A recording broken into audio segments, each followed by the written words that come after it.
talk shows where they have a discussion about which player is better than another, oftentimes in the conversation of who's the greatest of all time. Now, obviously, the two players to be compared the most in this regard are Michael Jordan and LeBron James, which is a little pointless, because obviously LeBron is better. LeBron, yes. Sorry if there are any Jordan fans in the audience. I'm sorry I have to insult your favorite bald gambling addict, but it's the truth, so get over it. But anyway, you know how these conversations usually go. It's usually something along the lines of, how can LeBron be better than Michael Jordan when 6-0 is clearly better than 4-6? Well, first of all, 10 finals appearances is more impressive than 6. And secondly, LeBron just has fewer wins because he had to go against the Duncan Spurs, the KD Warriors, and not the Plumbers that Jordan went against. Plumbers? You're going to use that point against Michael Jordan? Do you know how athletic some plumbers can be? Name one athletic plumber. Mario? Luigi? That's two of them.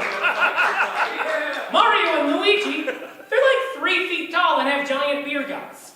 Yeah, and have you seen how high they can jump even without the power-ups?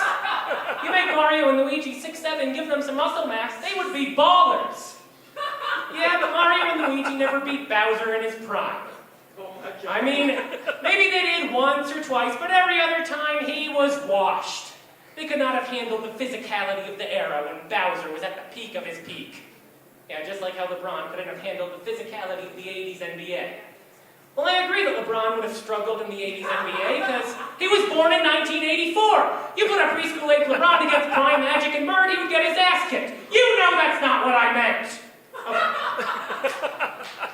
All right, you know how these things go. Now, recently I got to thinking, what if we talked about U.S. presidents in the same way? Let's say the topic is, who's a better president, JFK or LBJ? Is that even a question? John F. Kennedy is the youngest man ever elected president for a reason. I know Teddy Roosevelt technically became president at a younger age. I'm talking about people who were elected president. As in, we the people chose them. And we the people chose JFK because he was hot. He had wits. He had eloquence. Remember Camelot? Yes, sir. JFK is more iconic. He is more memorable. And frankly, he's martyred now. Yeah. That assassination really did wonders for his PR. Also, JFK had all those superficial things, I'll grant you that. LBJ got shit done! Ow! JFK did not have the killer instinct to get legislation passed. He was carried by LBJ. And I ain't talking about LeBron James here. I'm talking about the real LBJ. Lyndon Baines Johnson. Nothing happens for 3 years while JFK is president, and LBJ comes into office, and right away we get the Civil Rights Act of 1964. Later we get the Voting Rights Act of 1965. Later we get all kinds of wonderful anti-housing discrimination ordinances, plus the Great Society, Medicare, Medicaid, so much more. When it came to passing legislation, LBJ was a killer! Yeah, I agree, LBJ was a killer. Just ask Vietnam. Okay, first of all, JFK was not exactly an ardent anti-imperialist himself. Remember Bay of Pigs? Secondly, yes, Vietnam is a stain on LBJ's record, but that should not diminish the wonderful things he did.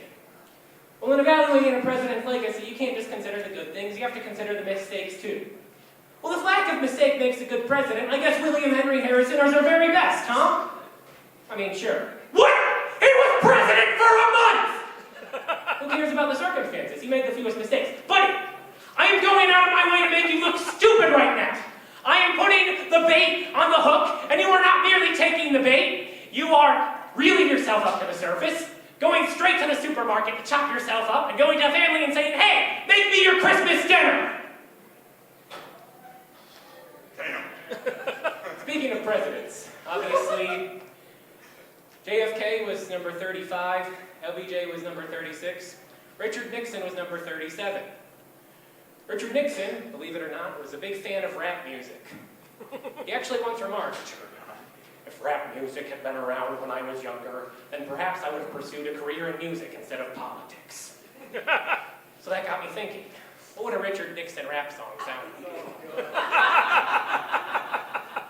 What would it sound I'm Tricky Dick Nixon, and I'm here to say that breaking into hotels is A-okay. The public's just waiting to take a look. Say what you will, but I'm not a crook. I'm not a puppet or a mindless bore, and you don't have me to kick around anymore.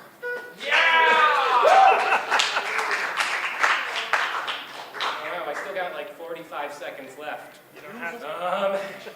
So George Santos just got kicked out of office. And, I don't know what y'all think of that, but I think it's a bunch of crap. It just goes to show you that they don't want cool guys to succeed in this lifetime. I mean, yes, George Santos was a liar and a thief, but if that's a good reason to kick someone out of office, I got news for you about everyone else in Congress. At least George Santos was hilarious, and frankly, I can't wait to see what he does next. As for what I'm going to do next, I'm going to get off stage because I'm out of time. Thank you very much.